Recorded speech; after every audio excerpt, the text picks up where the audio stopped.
오늘 하나님 말씀은 창세기 41장 39절입니다. 창세기 41장 창세기 41장 39절입니다. 다 찾으셨으면 제가 받들어 읽어드리겠습니다. 파라오가 요셉에게 말하기를 하나님께서 이 모든 것을 내게 보여주셨으니 너와 같이 신중하고 현명한 사람이 없도다. 잠깐 말씀을 위해서 기도드리겠습니다. 저희들을 구원해 주시고 자녀로 삼아 주시고 또 매일 매 순간 어느 곳에 있든지 하나님의 자녀로서 부끄럽지 않은 삶을 살아갈 수 있도록 필요한 지혜와 능력을 허락해 주시고 또 환경과 여건들을 주성해 주시는 가운데 저희들이 주님의 종으로 일꾼으로 또 영적 전쟁을 위한 그리스도의 군사로 늘 승리할 수 있도록 주님 함께 동행해 주시고 또 저희들이 선한 영향력을 통해서 현명하고 신중한 그런 저희들의 아름다운 간증들이 많은 사람들을 변화시킬 수 있는 그런 계기가 될 수 있도록 저희들을 사용해 주시옵소서. 이제 마지막 때가 가까이 올수록 많은 사람들이 진리를 저버리고 또 진리를 비방하고 진리를 대적하는 가운데 있습니다. 저희들이 끝까지 진리 안에서 진리를 바라고 진리를 따라 살아가는 그런 삶을 살아갈 수 있도록 주님 도와주시옵소서. 오늘도 말씀을 통해서 다시 한번 저희들 스스로를 돌아보는 계기가 되게 인도해 주시고 저희들의 삶이 과연 어떤 모습으로 사람들에게 또 지체들에게 더 나아가서 하나님께 비춰질지에 대한 부분들을 점검하고 새롭게 도전할 수 있는 또 잘못된 부분들을 고칠 수 있는 그런 계기가 될 수 있도록 역사해 주시옵소서. 다시 오실 우리 주 예수 그리스도의 이름으로 기도드렸습니다.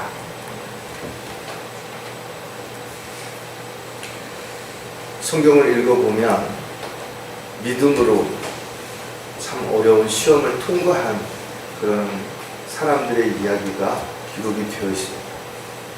아주 어렵고 힘든 그런 상황 속에서도 오직 하나님만을 바라보고 하나님의 명령에 순종한 그런 사람들도 있어요.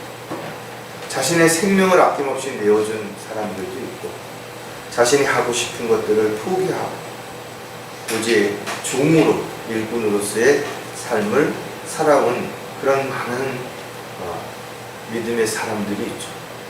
그래서 히브리서 11장에 보면 믿음으로 이렇게 했다라고 다양한 이름들과 그에 대한 내용들이 기록이 되어 있습니다. 하지만 좀 더 우리가 구체적으로 살펴보면 그렇게 하나님에게 귀하게 쓰임 받았던 사람들 중에 완벽한 사람은 아무도 없었다는 거죠. 노아도 그랬고 아브라함도 그랬고 모세도 그랬고 야곱도 그랬고 다윗 가장 지혜로웠던 솔로몬도 완벽하지 못했다는 거죠. 저와 여러분도 마찬가지로 주님을 만난 이후에 많은 변화가 있었고 또 주님의 뜻대로 주님의 계획대로 살라고 애쓰고 수고하고 세상의 유혹을 뿌리치고 이렇게 살고 있지만 그럼에도 불구하고 순간순간 육신적인 세상적인 자신들의 모습이 드러날 때 정말 부끄럽죠. 내가 이거밖에 안 되는가? 나의 믿음이 이 정도인가? 이럴 때 속상할 때도 분명 있을 겁니다. 물론 모든 사람들이 다 잘할 수는 없어요. 또 각 사람들과 비교했을 때 많은 부분이 또 부족할 수도 있어요. 그럼에도 불구하고 하나님께서는 저와 여러분을 부르셨고 또 하나님의 도구로 지금 사용하고 계시다라는 거죠. 그렇다면 저와 여러분이 자랑할 것도 없지만 그렇다고 낙담할 이유도 없다라는 거예요. 그냥 각자가 주어진 그 환경과 여건 속에서 늘 주님만을 바라보고 주님을 두려워하는 가운데 그렇게 살아간다면 오히려 그것이 하나님께 기쁨을 드리고 영광을 돌려드리는 삶이 될 수도 있을 것입니다. 그래서 우리는 많은 믿음의 사람들을 통해서 본을 보고 또 많은 걸 배우고 깨닫고 교훈을 얻는 가운데 오늘 우리가 요셉이라고 하는 한 사람을 통해서 또 몇 가지 한번 좀 생각을 해보려고 합니다. 요셉은 하나님에게 인정받은 것도 있지만 하나님을 믿지 않는 파라오에게 인정을 받았다는 거죠. 오늘 본문에 보니까 파라오가 요셉을 아주 신중하고 현명한 사람이라고 이렇게 이야기를 하는 거예요. 과연 저와 여러분은 세상 사람들에게 신중하고 현명한 그런 사람이라고 인정을 받고 있는 것인가? 이런 부분들을 우리가 한번 좀 생각해 봐야 되는 거죠. 요셉의 생애를 보면 파란만장하죠. 야곱과 라헬 사이에서 태어나서 정말 부모의 사랑을 극진히 받았던 그런 요셉이 형제들의 시기로 인해서 팔려가 포디발의 집에서 종으로 살아가는 그 모습들에 대해서 성경은 기록하고 있는 것입니다. 처음에 팔려갔을 때는 이집트 종들의 종이 되어서 아주 더 힘들었죠. 그러나 자신의 과거에 지나간 어떤 부분들을 그리워하고 또 다른 누군가를 원망하고 탓하고 불평하며 산 것이 아니라 요셉은 자신의 과거의 모든 것들을 다 뒤로 한 채 현실에 충실했다라는 거죠. 그래서 늘 그의 모습은 성실한 모습으로 보여진 것이고 그것이 바로 포디발은 물론 파라오에게까지 그렇게 보여진 것이에요. 요셉을 통해서 우리는 정말 많은 걸 알 수가 있죠. 가장 대표적인 것이 바로 신실함이라는 부분들을 우리는 여러 번 공부도 했고 설교를 통해서도 살펴봤어요. 오늘은 또 다른 면에 요셉에게 우리가 어떤 면이 있었는지를 통해서 우리도 자신을 돌아보는 그런 계기가 됐으면 좋겠어요. 오늘 설교 제목은 요셉처럼 신중하고 현명하려면 어떻게 우리가 살아야 할 것인가요? 신중하다라는 말은 상갈 신자에 무거울 중자를 쓰거든요. 그래서 한문을 그대로 표현을 하면 뭔가 행동을 할 때 가볍게 행하지 말아요. 신중하게 한다는 건 일단은 가볍게 하지 말고 그 다음에 자기가 뭔가를 행할 때 이것저것 되는 대로 하는 것이 아니라 잘 삼가하라는 거예요. 해야 될 것과 하지 말아야 될 것, 가야 할 것과 가지 말아야 할 것, 만나야 할 사람과 만나지 말아야 할 사람을 잘 우리가 분별하고 또 그렇게 거기에 합당하게 살아야 됩니다. 어떤 요리사가 실수로 소금을 넣어야 되는데 만약에 설탕을 넣었다면 그 음식은 너무 달아서 먹기가 불편할 거예요. 그러나 그것을 먹어서 배가 부르는 데는 별 지장이 없어요. 큰 문제가 안 된 겁니다.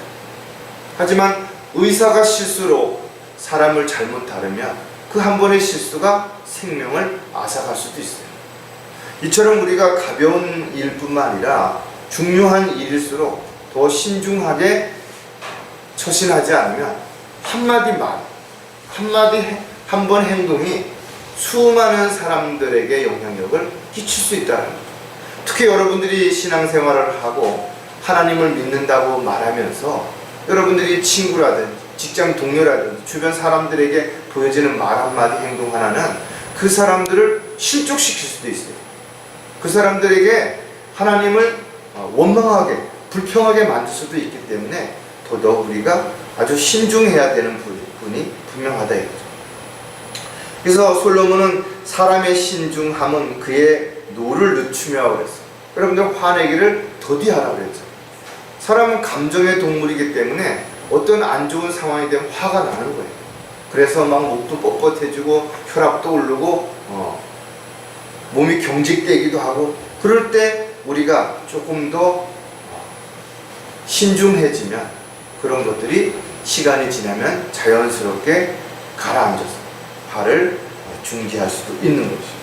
사도 바울도 디모데에게 편지하면서 내 스스로가 선한 일에 본을 보이고 교리에 있어서는 부패치 않음과 그 다음에는 신중함과 진실함을 보이라 했습니다. 그러니까 우리가 그리스도인으로 살아가는 데 있어서 신실함과 신중함 그리고 현명한 삶의 모습은 반드시 필요한 것이죠. 왜? 그와 같은 삶을 통해서 그리스도의 향기가 날 수 있기 때문에 그렇습니다. 저와 여러분이 비록 세상 사람들이 볼 때는 뭐 별 볼 일 없죠.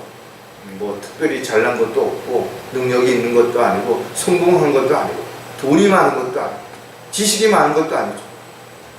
그러나 저와 여러분이 하는 이 작은 일처럼 보이는 것이 하나님 보시기에는 또 그리스도인들의 눈에는 참으로 대단하고 참으로 놀라운 일일 수도 있다라는 것을 생각해 본다면 지금 하는 여러분들의 작은 일, 주일날 나와서 경배를 드리고 찬양을 드리고 기도하고 또 자신의 모습들을 돌아보면서 조금씩 변화되고 하나님의 말씀에 비추어서 더러운 것들을 제거하고 이렇게 조금씩 달라지는 그 모습들 자체가 하나님을 기쁘시게 해드릴 수 있다는 거죠.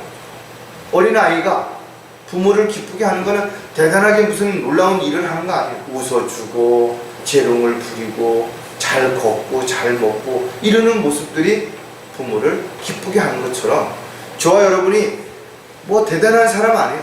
벌레만도 못한 겁니다. 하나님 보시기엔 먼지만도 못한 그런 존재예요. 근데 뭐가 얼마나 대단하고 얼마나 잘나서 얼마나 먼 특별한 일을 해서 하나님을 기쁘시게 해드리겠다라고 말할 수 있냐라는 거죠.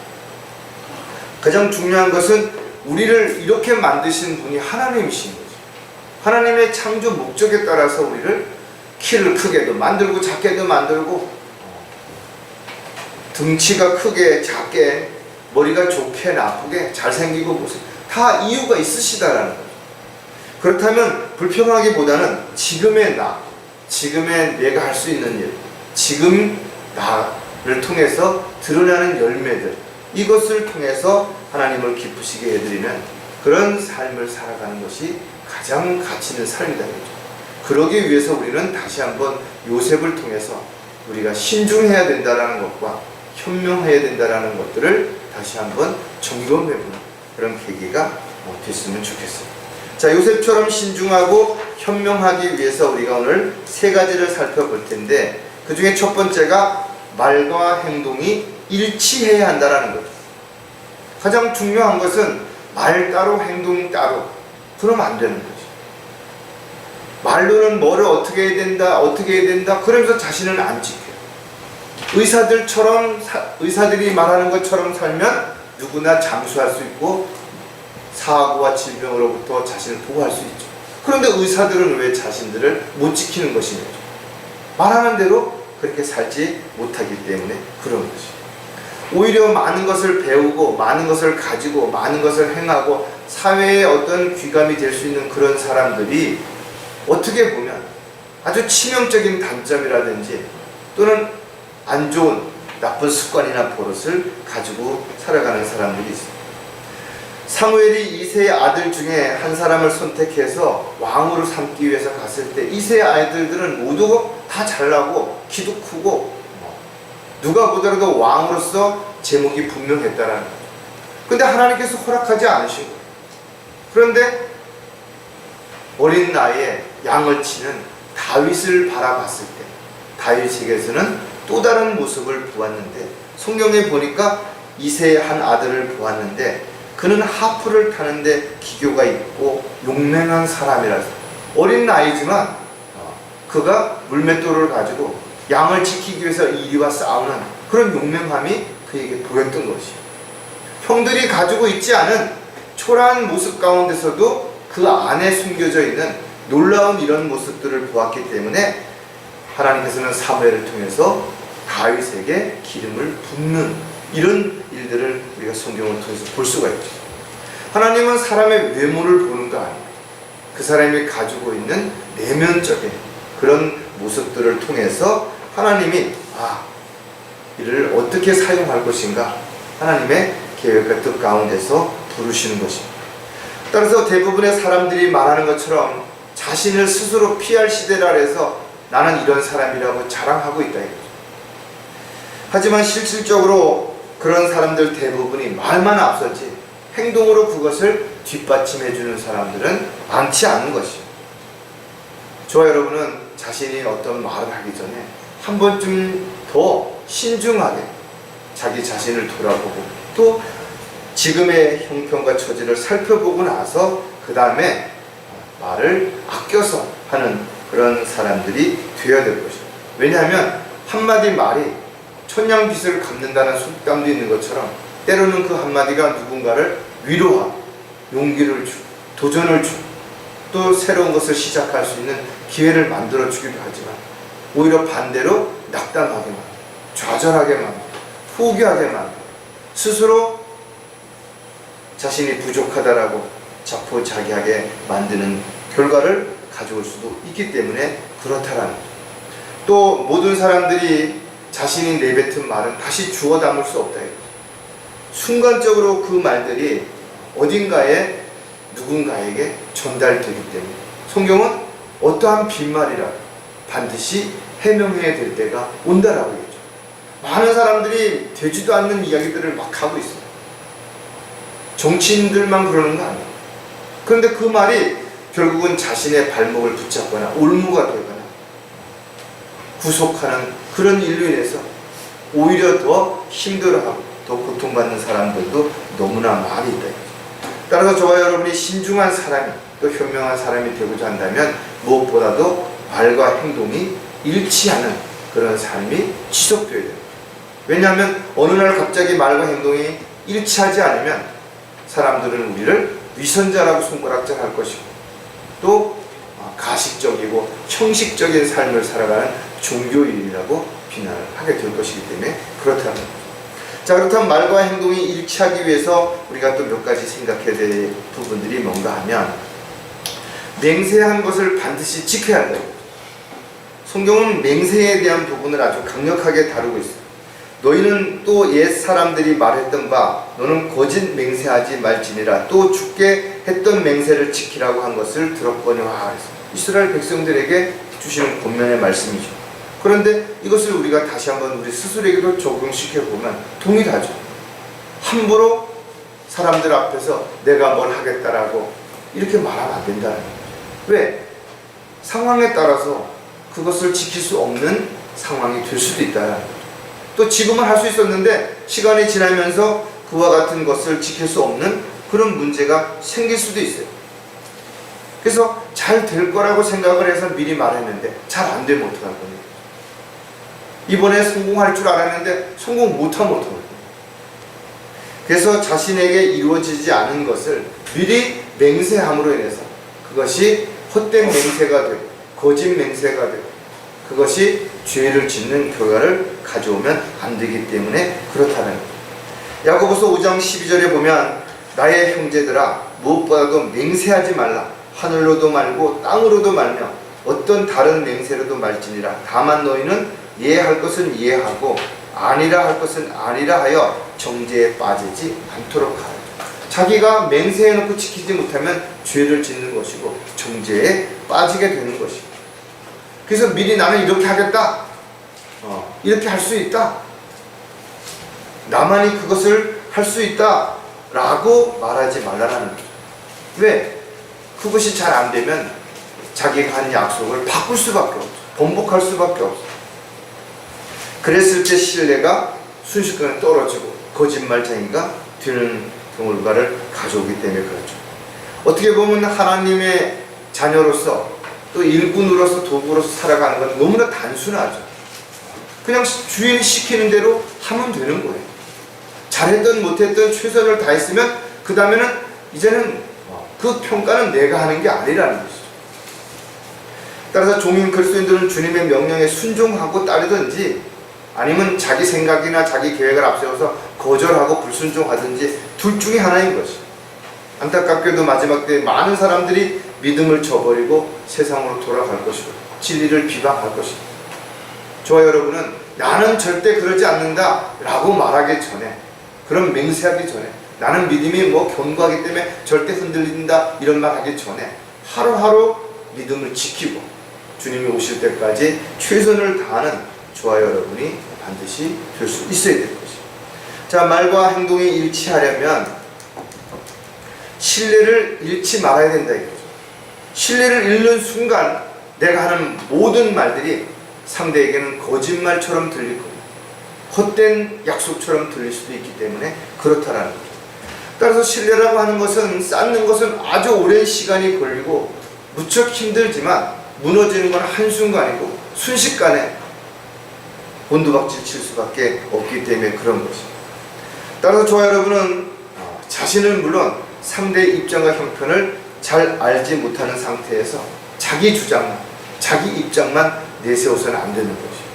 왜냐하면 사람들마다 다 이유가 있는 것이고 또 그 사람들마다 입장이 있다라는 거죠.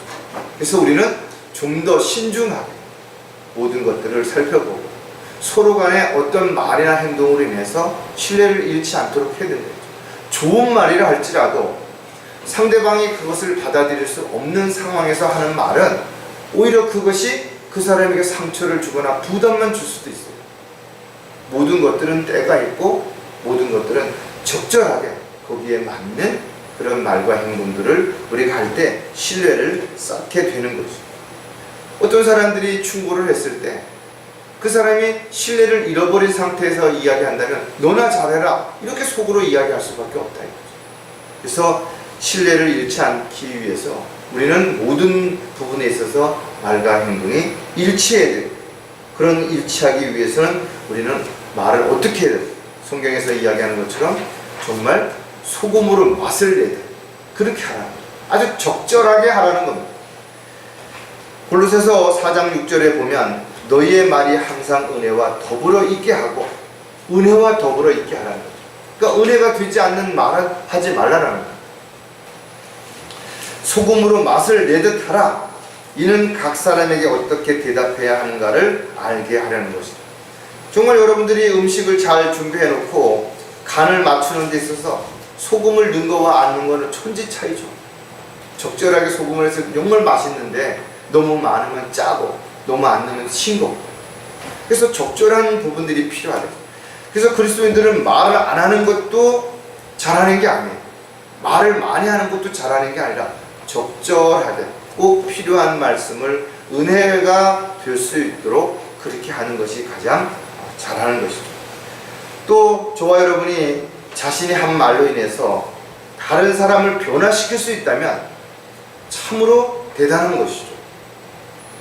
왜냐하면 어떤 사람들이 강요해갖고 너 이렇게 해라 저렇게 해라 너는 이렇게 살지 마라 저렇게 살지 말아라 이렇게 하는 것보다 그런 말은 실제로 안 하는데 그가 살아가는 모습이 누군가에게 나도 저렇게 살았으면 저렇게 행했으면 저런 모습으로 늙어가야지 이런 삶을 살아가는 사람이야말로 말과 행동이 일치하는 사람들에게 신뢰를 줄 수 있는 그런 사람이라는 것을 생각해 본다면 저와 여러분이 만나는 사람, 직장 동료이든 이웃이든 그런 사람들에게 과연 신뢰를 지금 주고 있는가 아니면 반대로 신뢰를 잃고 있는 것인가 이런 부분들을 우리가 말과 행동을 통해서 분명하게 입증할 수 있기 때문에 어떤 식으로 살아야 되는지를 우리는 매일 매 순간 자신을 돌아보아야 된다는 거죠. 자, 말과 행동이 일치하려면 그 다음에 진리 안에서 행해야 한다. 세상 사람들은 세상적인 방법으로 세상적인 어떤 규칙이나 세상적인 어떤 원리에 따라서 그렇게 말하고 행동하겠죠. 하지만 그리스도인들은 세상과 세상에 있는 것들을 사랑하지도 않아야 될 뿐만 아니라 세상에 유치한 원리를 따르지도 말아야 됩니다. 남들이 유행을 따라서 살아간다고 해서 우리가 그 유행을 쫓아가기 위해서 진리를 저버리는 어리석은 행동을 해서는 절대로 안 되기 때문에 그렇다라는 거예요. 성경은 어떤 상황에서도 거짓말하는 것은 진리를 따라 사는 것이 아니다 이렇게 못을 박아놨죠. 요한일서 2장 21절에 보면 내가 너희에게 쓴 것은 너희가 진리를 알지 못하기 때문이 아니라 너희가 진리를 알며 또 어떤 거짓말도 진리에서 나오지 아니하는 것을 알기 때문이다. 제가 여러분에게 설교할 때 하나님의 말씀을 근거해서 이렇게 말씀을 전하는 이유는 뭐예요? 여러분들이 이 말씀의 의미를 알고 있기 때문에 이 말씀을 전하는 거예요. 제가 만약에 세상 사람들에게 믿지 않는 사람들에게 가서 오늘 이 얘기들을 그대로 한다면 세상 사람들이 비웃거나 뭔 헛소리 하냐고 말도 안 되는 소리나 그런 이야기를 할 거예요. 그러니까 알지 못하는 사람에게 진리를 이야기하는 건 의미가 없는 거예요. 진리를 들을 수 있는 귀가 없는데, 빌라도처럼 진리를 앞에 두고도 진리가 무엇이냐고 묻는 그런 사람에게 진리를 어떻게 이야기하냐. 그 사람들에게는 먼저 눈을 뜨게 만드는 것이 우선 해야 되는 것이죠. 따라서 그리스도인들은 이제 진리를 알았기 때문에 진리 안에서 진리를 행하며 살아가는 것은 너무나 당연한 것이고, 어떤 경우에도 진리를 벗어나지 않도록 해야 되겠죠. 에베소서 4장 25절에도 보면, 그러므로 거짓을 버리고 각자 자기의 이웃과 더불어 진리를 말하라. 이는 우리가 서로 지체이기 때문이다. 오늘날 교회 다닌다고 말하면서도 얀네와 얀브레처럼 모세를 대적한 것 같이 진리를 대적하는 사람들이 많이 있죠. 성경은 마지막 때 사람들이 진리를 저버리고 진리를 비방하고 진리를 대적할 것이라고 분명히 기록하고 있다 이거죠. 왜냐하면 그들은 진리를 믿지 않기 때문에 불의를 좋아하고, 또 마음이 이미 부패됐기 때문에, 또 생각과 진리를 상실해버리고 이익의 경건이라고 생각해서 자기가 유익이 된다면 그것이 다 잘하는 것이고 그것이 하나님의 뜻이고 하나님의 계획이라고 말하는 기복신앙을 가진 수많은 사람들, 자신을 합리화시키기 위해서 성경을 뜯어 고치고 변개시키고 삭제하고 첨가시키는 그런 일을 하면서도 자신들이 하나님의 종이요 일꾼이라고 자랑하는 사람, 이들 모두 진리 안에서 행하는 것이 아니라 이미 진리를 저버리고 진리 바깥에서 헛된 삶을 살아가는 종교인에 불과하기 때문에, 그래서 그들의 삶이 말과 행동이 결코 일치하지 않는 그런 가식적이고 형식적인 위선적인 삶을 살아가는 삶을 열매로 드러나기 때문에 그들을 우리는 위선자다, 이렇게 종교인이다 표현을 하고, 현명한 사람이 아닌 신중한 사람이 아닌 육신적인 사람이다 라고 이야기를 하는 겁니다. 자, 요셉처럼 신중하고 현명하려면 두 번째 살펴볼 내용이 뭔가 하면 책임을 질 줄 알아야 된다는 거예요. 자신이 어디에 있든 어떤 일을 하든 어떤 사람과 어떤 약속을 했든 간에 그 부분에 대해서 책임을 질 줄 알아야 되는 거죠. 근데 책임을 지는 사람이 없는 거죠. 정치인들만 책임을 떠넘기는 거 아니에요. 많은 사람들이 분명 문제가 생겼거나 어떤 일이 일어났으면 그 일의 원인이 있고 그 일을 잘못 집도한 어떤 사람들이 책임을 져야 되는데 책임을 지는 사람이 없다 보니까 서로 누가 뭘 어떤 논쟁만 일삼는 이런 일들이 일어나는 것이죠. 국회의원이 되려고 하는 수많은 사람들이 말도 안 되는 공약들을 내세우죠. 그리고 국회의원이 되면 그 공약을 언제 그랬냐는 듯이 지키는 사람들이 많지 않다 이거죠. 제가 지난번에도 얘기했지만 의사들이 의사가 되기 전에 선서를 한다 이거죠. 환자들을 위해서 어떻게 살겠다라고. 그런데 요즘 환자들을 내팽개치고 수술을 해야 되는 사람들을 방치하고, 그리고 거리에 가서 데모하고 있고 어디 가서 딴짓을 하고 있다 이거죠. 물론 그들의 나름대로 고충도 있고 그들의 어려운 점이 있죠. 그런 부분들도 충분히 해결할 수 있는 방법을 찾아야 되고, 또 정부가 그런 것들을 해결을 해서 그런 일이 일어나지 않도록 해야 되는 것도 분명하다. 그러나 궁극적으로 사람의 생명을 담보로 해서 자신의 유익을 취하려고 하는 그런 자체가 합당하지 않다는 거죠. 그러니까 회사의 경영자가 자기의 유익을 취하다 보니까 너무나 일하는 사람들을 홀대하고 어렵게 했던 것이 사실이에요. 그래서 노조라는 게 생겼다고. 그러나 어느 순간부터 이 노조가 오히려 주인 행세를 해버리는 시대가 됐어요. 그러다 보니 경영의 악화가 일어나고 공장이 문을 닫는 이런 상황, 특히 지금 경제적으로 어려운 이 상황에 노사가 힘을 합쳐서 일을 하고 새로운 걸 개발해도 어려운 상황에 서로 자기 밥그릇만 싸우고 하려고 하다 보니까 점점 어려운 상황이 되고 있는 것도 사실인 것입니다. 그런 것들이 물가를 올리는 결과를 가져오고 서민들의 주머니가 점점 더 비어가는 결과를 가져오게 되는 것입니다. 문제는 자신이 농사를 짓는 농부라면 농부로서 해야 할 일이 있고 거기에 대한 책임과 의무가 있고, 상인이라면 상인으로서, 또 또 경영자는 경영자로서, 공무원은 공무원으로서, 군인은 군인으로서 각자의 역할이 있죠. 그 역할에 충실해야 되는데 그 역할에 자신의 역할은 충실하지 않으셔 남의 역할에 대해서 이러쿵저러쿵 지적하고 또 뭐가 어떻게 해야 된다라고 이러다 보니까 점점 더 힘들고 어려운 상황이 일어나고 있다라는 거예요. 우리가 알고 있는 많은 사람들 가운데서도 처음에 구원받았고 자기가 진리를 어떻게 알았고 하나님을 얼마나 사랑하고 있고 자기가 어떻게 주님을 위해서 헌신했고 이렇게 간증했던 사람들 지금 어디 갔냐? 그들은 지금 어디에서 무엇을 하면서 과연 하나님을 기쁘시게 해드리면서 살아가고 있을까? 참 안타깝다 이거죠.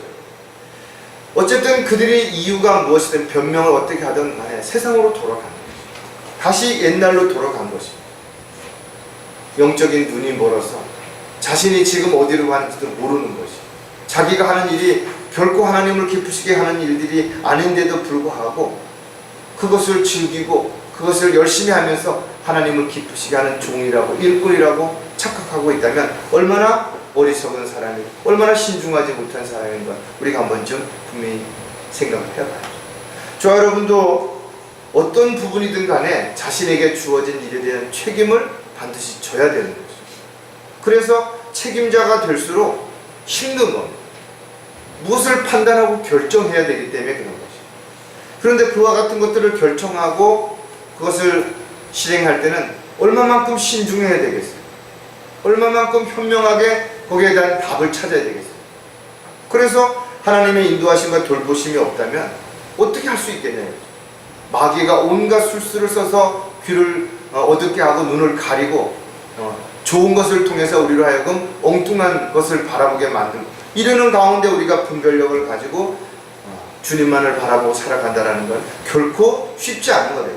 누군가가 이 부분에 책임을 져야 되고 그 책임을 져야 할 사람들이 바로 다른 사람들이 어떻고 저떻고 이야기할 것이 아니라 우리만이라도 나만이라도 내가 할 수 있는 범위 내에서 그리스도인으로서 하나님의 자녀로서 책임질 줄 아는 그런 삶을 살아가는 저와 여러분이 반드시 되어야 될 것입니다. 자, 책임을 지려면 우리가 또 어떻게 해야 될지를 몇 가지 생각해 보면 자신이 한 것을 인정해야 된다. 잘한 건 쉽게 인정하죠. 내가 뭘 했다. 내가 아니었으면 아마 안 됐을걸 하고 무용담처럼 얘기할 수 있죠. 그러나 자신이 한 일이 잘못된 것을 알았을 때 인정 안 한다 이거죠. 그렇기 때문에 문제가 생기는 거죠.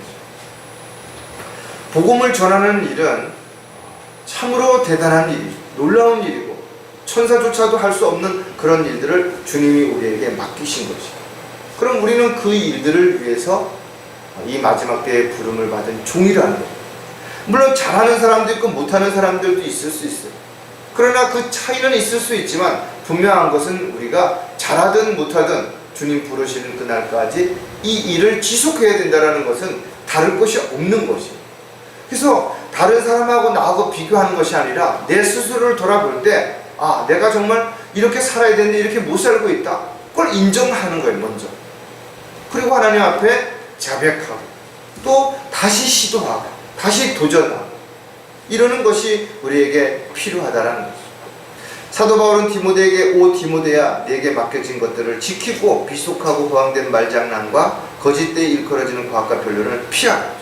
우리가 세상으로부터 분리되고 성별되고 구별된 삶을 살아야 하는 이유는 바로 이런 부분들이에요. 세상과 적당히 타협하고 세상 사람들과 어울리면서 즐겁게 살아가게 된다면 우리는 자신을 자꾸만 감출 수밖에 없어요. 뭔가 사람들 앞에서 자신을 숨길 수밖에 없어요. 왜? 드러내면 드러낼수록 악취가 나고 썩은 냄새가 나기 때문에 그렇다는 거죠. 자, 디모데전서 1장 11절에 보면 이는 복되신 하나님의 영광스러운 복음을 따른 것이며 이 복음은 내게 맡겨진 것이라. 사도 바울뿐만 아니라 모든 그리스도인들을 부르신 목적은 이 마지막 때에 복음을 증거하기 위해서 부르신 것입니다. 또 하나님께서는 우리를 부르신 것은 부정함에 이르게 하려는 것이 아니라 거룩함에 이르게 하려 하심이라. 우리가 점점 더 거룩해지는 삶을 살아갈 수 있도록 하기 위해서 우리를 부르셨다면 그 부르심에 합당하게 우리가 살아가야 돼요. 그러기 위해서 우리는 늘 성령을 힘입어서 주님께서 맡겨주신 좋은 것들을 잘 지키고 정신을 차리고 깨어있는 가운데 자신에게 주어진 것들이 무엇이든 간에 책임을 지려고 하는, 그래서 자신의 잘못도 자신의 어떤 부끄러운 부분도 인정하고 돌이킬 수 있는 그런 저와 여러분이 반드시 되어야 될 것입니다. 자, 책임을 지려면 맡겨진 일을 지속해야 된다 이거죠. 사람들이 취미 생활을 하다가 얼마 안 가서 또 취미를 바꿔요. 또 얼마 안 가서 또 새로운 어떤 거를 한다 이거죠. 왜냐하면 사람이 새로운 것을 할 땐 재미도 있고 흥미도 있죠. 그럼 어느 정도 시간이 지나면 흥미를 잃게 되는 거죠. 지겨워지죠. 따분해지고 뭔가 잘 안 될 때 화가 나기도. 하지만 우리가 가는 길이 합당하다면 우리는 그것을 지속해야 돼요. 뭔가 변화가 안 되는 것 같죠. 그럼에도 지속해야 돼요. 어떤 사람이 어렸을 때 몸이 너무 허약해가지고 친구들한테 늘 왕따 되다시피 하고 놀림을 받았던 그런 친구가 있었는데, 어느 날 그가 유튜브를 보다 보니까 어떤 사람이 아주 병약했었는데 그 병약했던 자신의 과거의 애프터 사진과 그 다음에 자기의 지금 현실의 비포의 건강한 모습을 비교해놨는데 깜짝 놀랐다라는 거죠.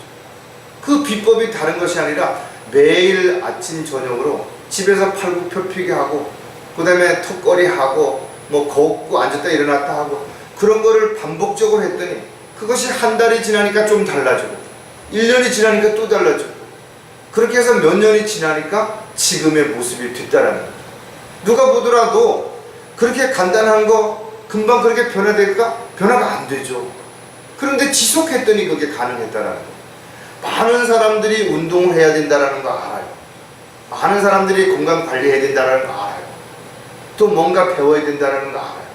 그런데 그것을 하는 거는 반복적으로 해야 되기 때문에 힘이 드는 거예요. 그래서 많은 사람들이 시작을 해놓고 중간에 포기한다.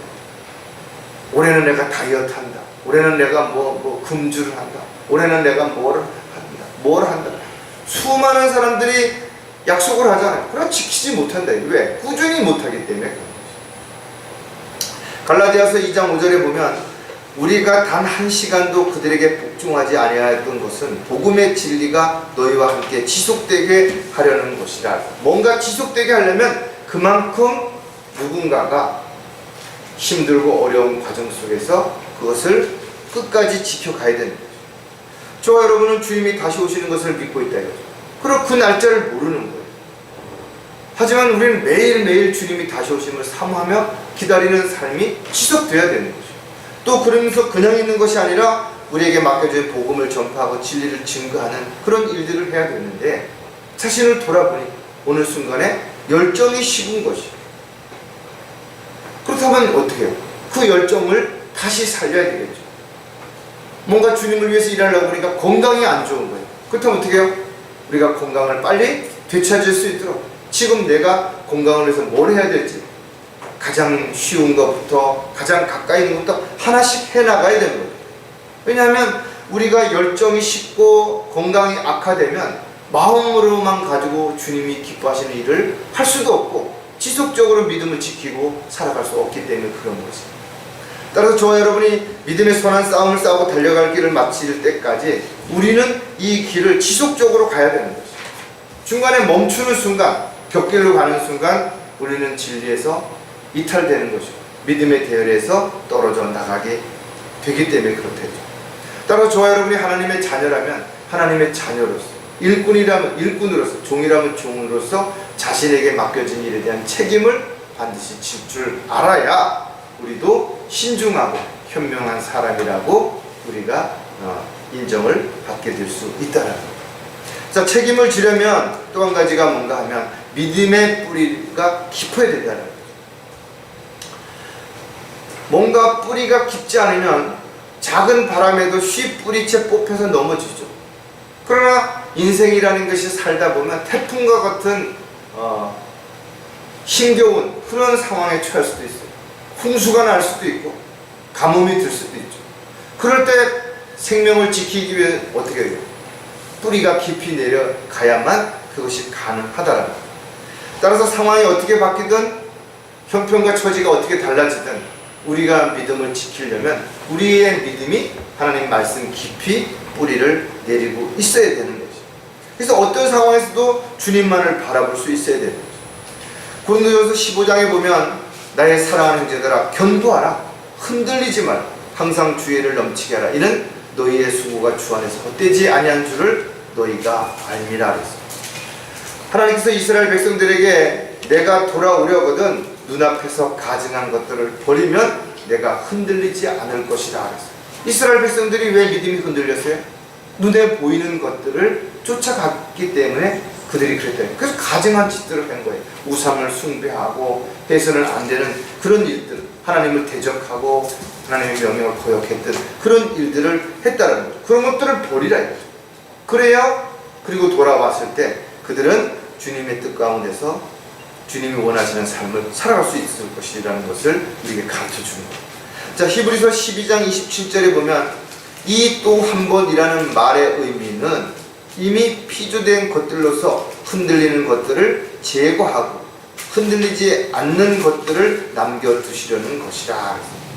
하나님과의 관계를 멀리하려는 어떠한 것도 우리는 용납해서는 안 되는 거죠. 또 하나님과의 나와의 관계에 중간에 가로막는 것이 있다면 그것이 무엇이든 반드시 그것을 제거해야 되는 것이죠. 왜? 그런 것들이 있다면 하나님과 나 사이를 나누게 되는 거죠.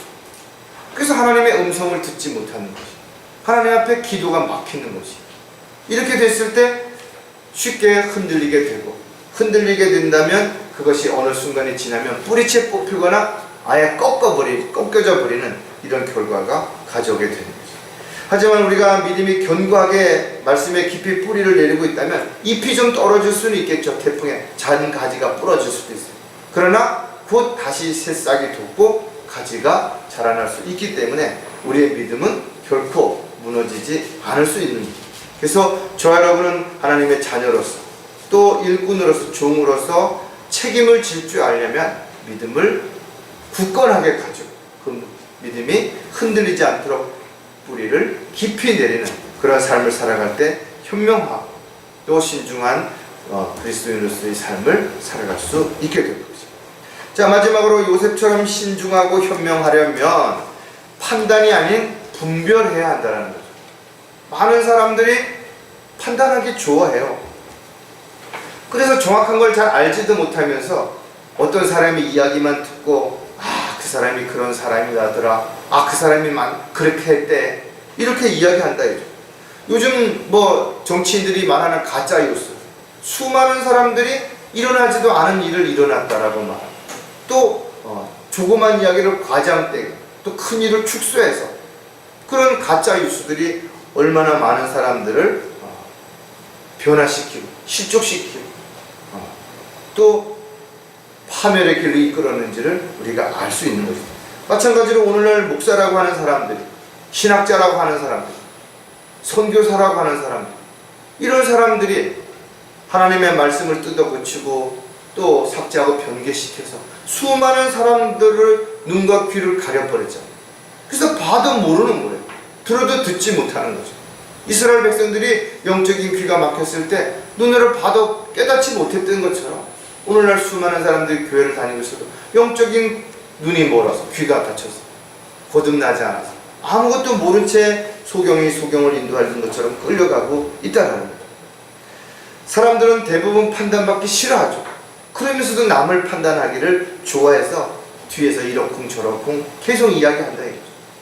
그리고 어떤 이야기를 들었으면 확인해 보고 나서 그 다음에 어떤 결론을 내려도 늦지 않는데 확인도 해보기 전에 이야기를 하다 보니까 온갖 오해가 생기는 것이고 또 그로 인해서 다툼과 분열과 분쟁 이런 것들이 끊임없이 일어나게 되는 거죠. 따라서 저와 여러분은 모든 것들을 하나님의 말씀을 근거로 해서 정확하게 재보고 분별하는, 그래서 성령의 능력 가운데서 말씀 가운데서 우리가 판단이 아닌 분별력을 가지고 옳고 그른 것을 정확하게 구별할 수 있는 그런 영적인 삶이 반드시 되어야 된다는 것이죠. 이것은 세상적인 지식이나 경험이나 능력을 가지고 할 수 있는 게 아니에요. 반드시 거듭나고 영적으로 성장하고 또 진리 안에서 말씀을 따라 살아갈 때만 그것이 가능하다는 것도 우리는 반드시 기억을 해야 됩니다.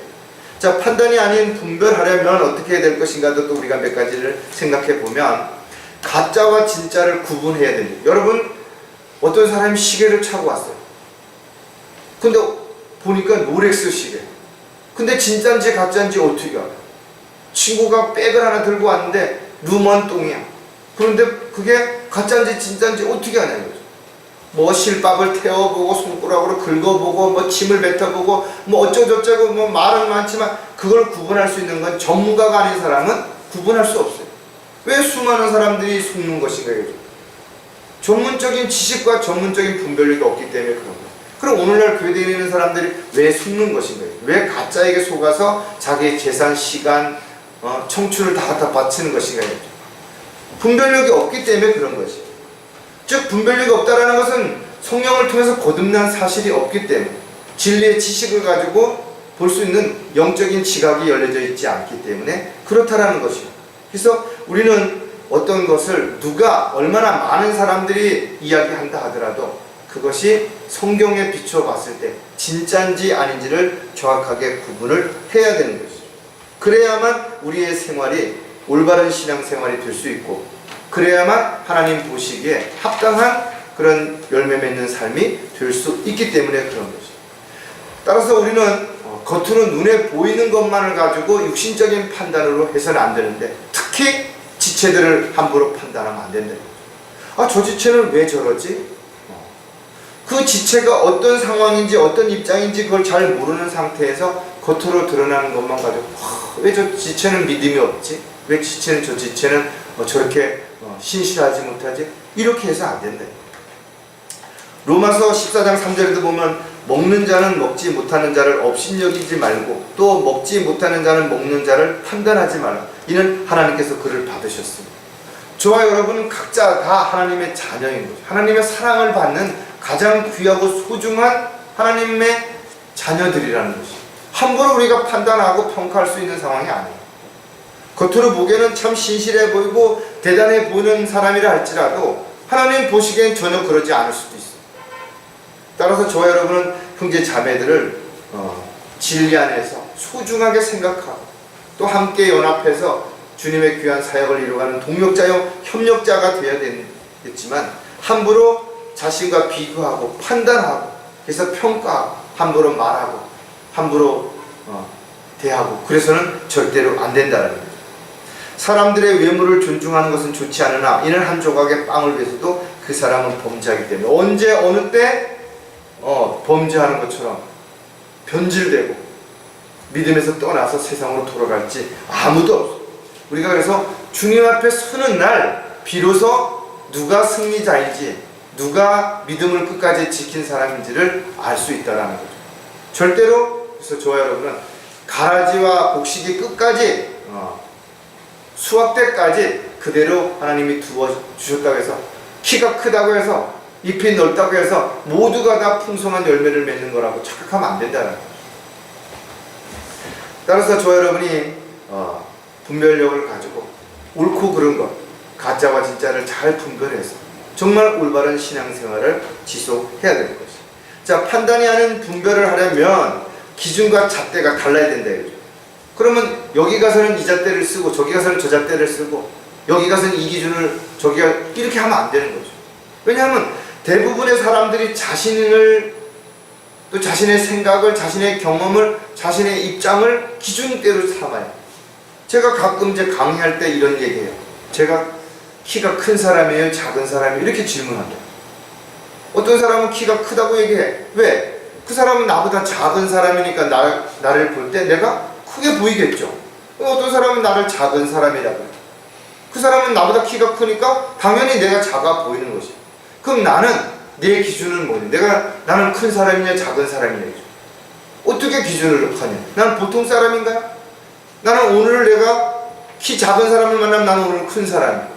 키 큰 사람은 나는 작은 사람이에요. 기준이 없다 이거죠. 그래서 우리가 세상적인 어떤 경험이나 지식을 가지고 기준점을 삼으면 안 되는 거죠. 그래서 우리는 그 기준과 잣대가 세상 사람들하고 달라야 되는 거죠. 그래서 우리 기준이 뭐예요? 성경이 되어야 됩니다.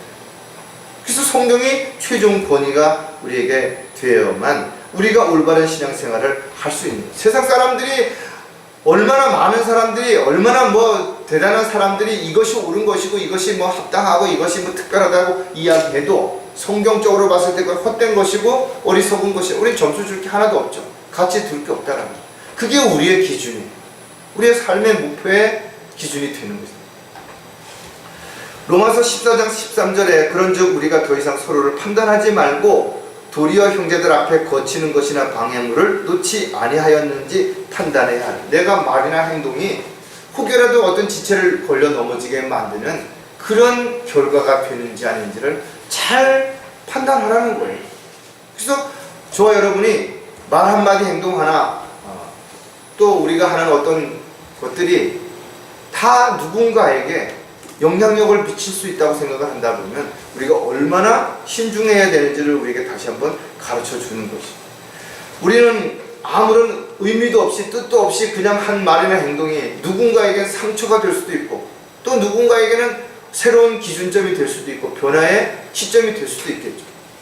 그래서 저와 여러분이 어떤 열매를 맺느냐가 참으로 세상 사람들과 세상에서 어떤 기준이 정해진 것과는 다를지라도 하나님 보시기에는 우리가 하나님을 기쁘시게 드리는 삶이 될 수도 있고 그렇지 못한 삶이 될 수도 있다는 거예요. 자, 판단이 아닌 분별하려면 한 가지 더 우리가 보면 주님의 뜻과 계획을 알아야 한다는 거예요. 주님의 뜻과 계획을 모르면 내 뜻과 내 계획을 앞세우고 그것을 주장하고 그것을 관철시키려고 할 수밖에 없다는 거죠. 많은 사람들이 하나님의 뜻을 모르는 거예요. 그러다 보니까 자기 뜻대로 사는 거예요. 하나님의 계획을 모르는 거예요. 그러니까 자기가 계획을 세우는 거죠. 성경은 분명 인간이 계획을 세울지라도 그 걸음을 인도하시는 것은 하나님이시라고. 하나님이 인도하시는 대로 따라가지 않고 자꾸만 자기가 원하는 길로 가다 보니까 가다가 다시 돌아오기도 하고 곁길로 가서 고생하고 시간을 낭비하고 물질을 낭비하고 다시 원위치로 돌아오는 그런 경우도 얼마든지 있을 수 있기 때문에 그렇다죠. 저 여러분은 빨리 가는 게 잘 가는 거 아니에요. 열심히 일하는 게 잘하는 거 아니에요. 내가 주님이 원하시는 길을 가고 있는지 주님이 시키신 일을 하고 있는지 이런 것들이 훨씬 더 중요하다는 거죠. 고린도전서 4장 5절에 보면 그러므로 때가 이르기 전에 주께서 오시기까지는 아무것도 판단하지 말라. 주께서 어둠에 감추어진 것들을 빛을 비추시고 마음의 의도들을 나타내시리라. 그때서야 하나님께로부터 각 사람이 칭찬을 받으리라. 그러니까 주님 앞에 서기 전까지 함부로 다른 사람에 대해서 평가하고 판단하지 마라 이거죠. 고린도전서 3장에 있는 것처럼 지피나 구루터기나 이렇게 뭔가 많이 꺼집어내나 봐야 다 타버린다 이죠. 금이나 은이나 보석이 아니라면 아무 의미 없는 것이죠. 저와 여러분이 한 많은 일들이 주님 앞에 서서 평가를 받을 때 그것이 금이나 은이나 보석이 아니라면 아무리 많은 것을 아무리 오랫동안 열심을 해서 했다 하더라도 아무런 쓸모없는 헛수고를 한 것이 될 수밖에 없다라는. 따라서 저와 여러분은 언제 어디서 무엇을 하든지 간에 항상 종이라는 신분을 잊지 말아야 된다는 사실, 그리고 종의 신분을 가지고 있다면 어떤 일을 시작하기 전에 가장 먼저 해야 되는 일은 주인의 뜻이 무엇인지를 알아야 되는 것이고 그 다음에 주인이 무엇을 명령하든 거기에 순종하는 것이 가장 잘하는 일이라는 것이죠. 따라서 저와 여러분은 어떤 것이라도 판단하기 전에 객관적인 어떤 것을 가지고 판단하고 다른 사람들도 다 그렇게 하니까 라고 말하기 전에 하나님의 말씀을 통해서 잘 분별하는 그런 지혜와 능력이 반드시 필요하다. 이와 같이 저와 여러분이 이 세상을 살아가는 동안 수없이 많은 변화와 많은 어려움과 많은 문제가 있죠. 그때마다 우리는 갈등할 수도 있고 방황할 수도 있어요. 낙담할 수도 있고 좌절할 수도 있어요. 그러나 우리의 무릎을 다시 일으켜 세우고 우리가 다시 앞으로 한 발짝 나갈 수 있는 것은 뭐냐면 주님께서 우리와 함께 하시고 또 우리를 통해서 뭔가 일을 하고 있다는 확신을 우리가 가지고 있기 때문에 그렇다죠. 그래서 우리가 그런 확신 가운데 살아간다면 요셉이 파라오 앞에서 신중하고 현명한 사람이라고 인정을 받았던 것처럼 저와 여러분 또한 이 세상에서 사람들 앞에서, 지체들 앞에서도 참 저 형제자매는 신중하고 현명한 그리스도인이라고 인정을 받는 그런 삶을 살아갈 수 있게 되는 거죠. 그러기 위해서 우리가 오늘 살펴봤던 것처럼 말과 행실에 있어서 항상 일치해 자기에게 어떤 작은 것이 주어졌든 간에 그 책임을 먼저 질 줄 아는, 다른 사람이 어떠하든 간에 다른 사람을 판단하고 평가하기 전에 내가 올바른 분별력을 가지고 잘 분별한다면 우리도 요셉처럼 신중하고 현명한 그리스도인으로서 열매 맺는 그런 삶이 지속될 수 있을 겁니다. 기도하겠습니다. 하나님 아버지, 참으로 감사를 드립니다.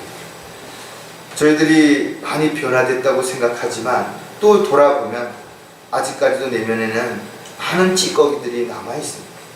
주님을 위해서 열심히 애쓰고 수고했다고 말하지만 또 돌아보면 나태하고 또 헛된 시간들을 낭비한 적도 너무나 많습니다. 나름대로는 헌신적인 그런 종으로 일꾼으로 살아간다라고 말하지만 우리가 알지 못하는 많은 형제 자매들이 우리보다 훨씬 더 신실하게 주님을 기쁘시게 해드리는 삶을 살아가고 있다는 사실을 우리가 기억한다면 지금부터라도 주님 오실 때까지 더 어제보다 나은 삶을 살아갈 수 있도록, 더 열매 맺는, 더 주님을 기쁘시게 해드리는 그런 삶을 살아갈 수 있는 저희들이 되도록 도와주시옵소서. 다시 오실 우리 주 예수 그리스도의 이름으로 기도드렸습니다.